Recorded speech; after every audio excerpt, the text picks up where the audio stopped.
let me take you to Canada for just a second. And I want to. This is a story that happened a while ago, but I want to just show you the dangers of public-private partnerships. You're hearing this all the time, and every time Joe Biden would say public-private partnership, and it was all the Green New Deal and everything else, I kept saying that is fascism. That is exactly the deal that Mussolini and Hitler made. That's the difference between communism and fascism. They let you do your own thing, but you're a partner with the government. And as long as you abide by all of their rules, you're fine. But the minute you disagree, you don't have a say. They'll throw you out on the streets so fast your head will spin. And that is exactly what happened to a hospice center, the Delta Hospice Society.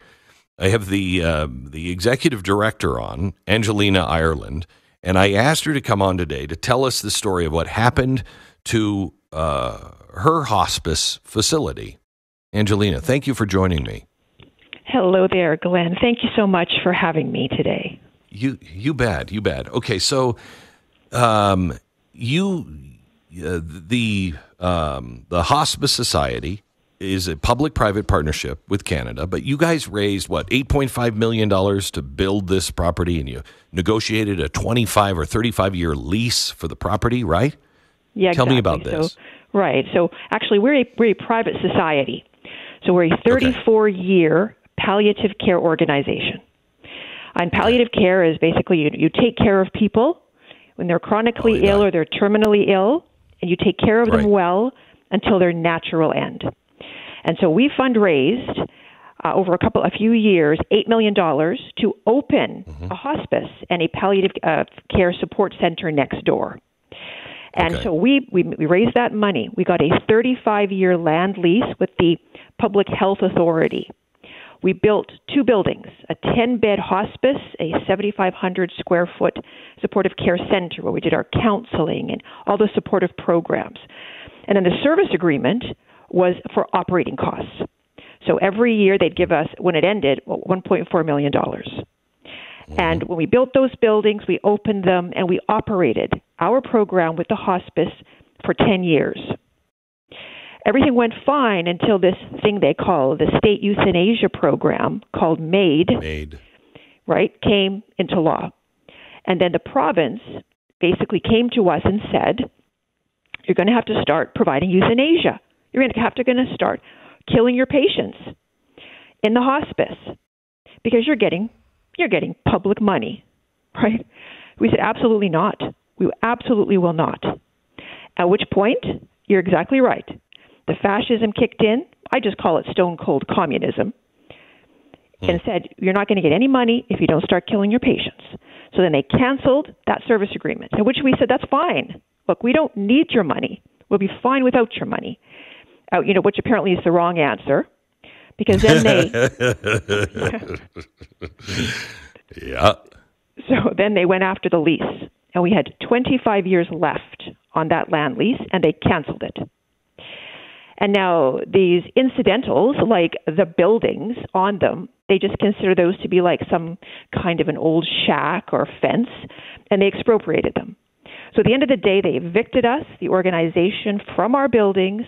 They expropriated those assets, which were valued at $8.5 million, kicked us out, and took our stuff.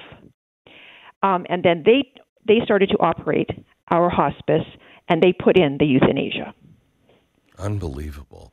They give you no money for the buildings. I mean, it was their land, right? I mean, that's kind of the public-private partnership. You're taking money from them to run it, but you said to them, we don't need it. But also that was that not federal land that you were on, or some sort of medical kind of weirdness of Canada? Yes. Well, it was, which considered to be, it belonged to the Health Authority, but it was a registered lease in the titles office with 25 years left. Right. So, we had right to be there, and of course to continue on for another 25 years. But of course, no, they didn't allow it. When you went to the court, what did court say? Well, you see, we didn't get that far because we went to three very, very prominent lawyers, and they told us straight up, you're not going to win. You understand this, people. You might walk in with one lawyer. They're going to walk in with 15 lawyers, all funded by the taxpayer. The government. And you may win the first round, but you will not win, and they'll tie it up, and it's called lawfare. Mm-hmm. So they advised us again and again and again to just move on. Take our punches, take the licking from the government, and move on. The important thing for us was to hold on to our organization, because then the euthanasia activists came for us to try to take everything. And we still have assets, but we did lose our bricks and mortar in the moment. That is crazy. You know, I have described what's happening all around the world with the extreme left, with Islamists, not Muslims, Islamists. What is happening with the communist and the fascist is a death cult. It all seems to revolve around death, and they take glee in death. And Canada is shockingly, in many ways, leading the way on this with MAID. You don't even know how many people are killed now with MAID a year, do you? No, we don't. We do not. You know, I call it a culling. It's a Canadian cull. They're killing the sick, the old, the mentally ill, the disabled, veterans, the homeless, the poor, and now they're going after the children. We do not know the numbers that exactly. I mean, the government is admitting to 60,000. There's absolutely no way at 60,000. I think they forgot a zero. It's widespread. It is now considered a healthcare option. When the doctor comes to a sick and vulnerable patient and said, "How would you like just to die?" You know, so it's got completely out of hand. It's truly a national horror for Canadians, for certainly people of faith in my country, pro-life for my country, that we have no control over this. We have no access to authentic, true numbers and information. And this whole consortium that I call Empire MAID has taken over the healthcare system. What's the goal of this, do you think? What's really behind it? Certainly. So, you know, they want to talk about, they've captured the moral high ground on this, right? And said, if you want to be compassionate, you're going to have to start to kill people. That's the only way to be compassionate. That's the only way to provide human rights. And so that very potent message, they've been able to, you know, roll into a narrative which is incredibly, hard. The word is escapes me. Compelling. It's overwhelming for people, right? But why? I mean, listen, our public healthcare system, which is what happens when any government goes completely public and we have no private available, it is illegal. It's bankrupt. We have... Hold on just a second. Hold on. I want Americans to hear this. Private health care, being a doctor and providing private health care is illegal in Canada. Yes, it is. The only thing you can do is have cosmetic things done privately. That's it. You know, you want a boob job or a nose job, you can go ahead, get a doctor and pay for it. Everything else is under the Canada Health Act. It must be administered through the state, period. It's even gone up to the Supreme Court of Canada. So this is undisputable. Private health care is illegal. You know, I look at we have several states that are now trying to pass much of this, and they are in the laws that are being passed. It's a requirement not to put assisted suicide down on the death. So you have cancer, but you didn't die of cancer. You had cancer. You have depression, and the doctor said, "Hey, well, you can kill yourself over that."